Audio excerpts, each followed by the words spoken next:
Hello everybody, welcome back to my channel chemistry for all. ఈ వీడియోలో మీకు నేను యూజిఎంపీ NX11 గురించి క్లియర్గా చెప్తాను.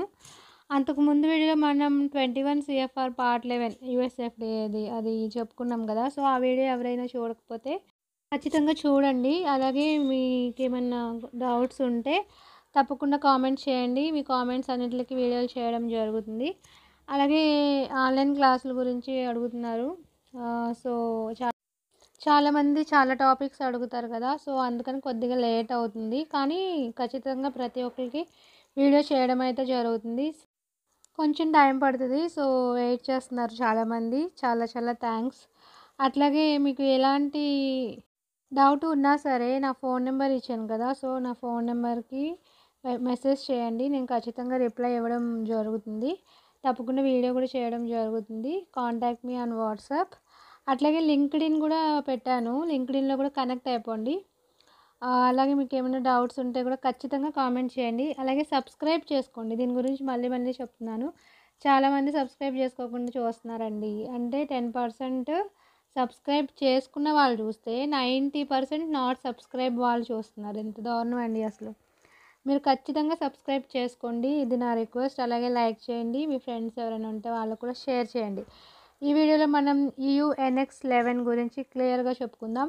UNX11 ఏమిటంటే 21 CFR పార్ట్ 11 చెప్పుకున్నాం కదా. సో దానికి యూరోపియన్ కంట్రీస్ యొక్క కౌంటర్ పార్ట్ వచ్చేసి ఈ UNX11 అనమాట.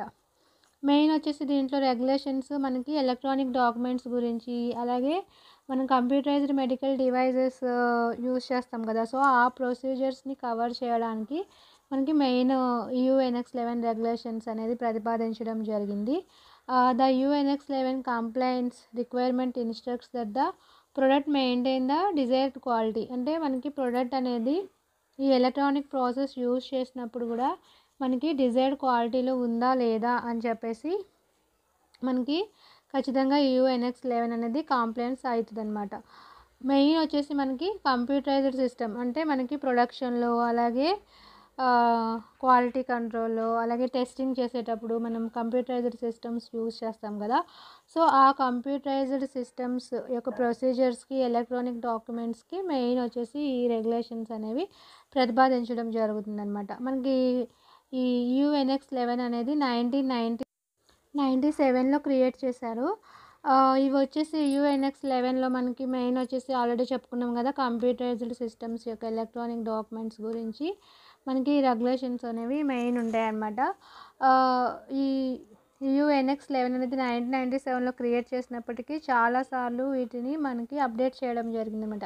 అంటే ఎప్పటికప్పుడు మనకి టెక్నాలజీ మారుతూ వస్తుంది కదా. సో దాని గురించి మనకి న్యూమరస్ టైమ్స్ అనేది ఈ UNX11 అప్డేట్ చేయడం జరిగింది. మనకి మెయిన్ వచ్చేసి ఏంటంటే యాక్యురసీ, అంటే యాక్యురసీని ఇంప్రూవ్ చేయడం, అలాగే మనకి ప్రోడక్ట్ ప్రిపేర్ చేసేటప్పుడు ఆ ఎంటైర్ లైఫ్ సైకిల్ అంతా కూడా మంచిగా ఎఫిషియెంట్గా ఉందా లేదా అనేది చెక్ చేయడమే ఈ UNX11 యొక్క ముఖ్య ఉద్దేశం అనమాట. సో దాని గురించి చాలాసార్లు UNX11ని అప్డేట్ చేయడం జరిగింది.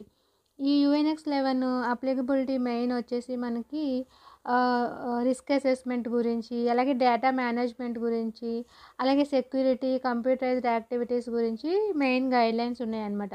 ఇదేంటంటే నథింగ్ బట్ FDA రూల్స్కి ఎక్స్పాండెడ్ వెర్షన్, అంటే ఎడిషనల్ ప్రాపర్టీస్ అనేవి కొన్ని ఇంక్లూడ్ చేయడం జరిగిందనమాట UNX11లో. అంటే లైక్ వ్యాలిడిటీ, అలాగే reliability of online signatures. So ఇలాంటివి కొన్ని అడిషనల్ ప్రాపర్టీస్ మనకి FDA రూల్తో పాటు ఇవి కూడా మనకి ఇందులో UNX11లో ఈ అడిషనల్ ప్రాపర్టీస్ కూడా ఉంటాయి. నెక్స్ట్ UNX11 అంటే ఏంటి అంటే అసలు మెయిన్ దీని కాన్సెప్ట్ ఏంటి అంటే, మెయిన్ వచ్చేసి మనకి హ్యూమన్ అలాగే వెటర్నరీ మెడిసినల్ ప్రొడక్ట్స్ ప్రిపేర్ చేసేటప్పుడు గుడ్ మ్యానుఫ్యాక్చరింగ్ ప్రాక్టీసెస్ జరుగుతున్నాయా లేదా, అలాగే కంప్యూటరైజ్డ్ సిస్టమ్స్ యూస్ చేస్తాం కదా. సో దానికి సంబంధించిన గైడ్లైన్స్ అనమాట ఇవి. అలాగే మనకి వ్యాలిడేటింగ్, అంటే కంప్యూటరైజ్డ్ సిస్టమ్స్ ఏమైతే యూస్ చేస్తామో వాటిని వ్యాలిడేట్ చేయడానికి, అలాగే డేటా ఇంటిగ్రిటీ, యాక్యురసీ, సెక్యూరిటీ, అలాగే అలా అన్ని GMP రిలేటెడ్ యాక్టివిటీస్లో సో వీటన్నిటిని మనకి ఇంప్లిమెంట్ చేయడం ఈ గైడ్లైన్ యొక్క అవుట్లైన్ అనమాట. ఈ గైడ్లైన్ వచ్చేసి మనకి ఆల్ కంపెనీస్, అంటే యూరోపియన్ యూనియన్లో ఉన్న అన్ని కంపెనీస్ కూడా ఇది అప్లై అవుతుంది.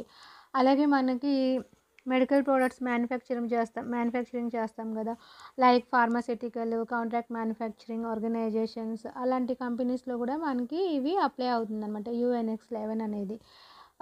పర్పస్ ఏంటంటే ఈ గైడెన్స్ యొక్క పర్పస్ కంప్యూటరైజ్డ్ సిస్టమ్స్ యొక్క గైడ్లైన్స్, ప్రిన్సిపల్స్ని ఇంటర్ప్రెట్ చేయడం, అలాగే మెడిసినల్ ప్రొడక్ట్ ఏమైనా ఉన్న మ్యానుఫ్యాక్చర్ యాక్సెసెస్, అలాగే మనకి ఏమైనా రిస్క్స్ అలాంటివి ఉన్నప్పుడు వాటిని మినిమైజ్ చేయడం, అలాగే వల్నరబిలిటీస్ని ఐడెంటిఫై చేయడానికి ఈ UNX11 మనము గైడెన్స్ అనేది ప్రొవైడ్ చేయడం జరిగింది.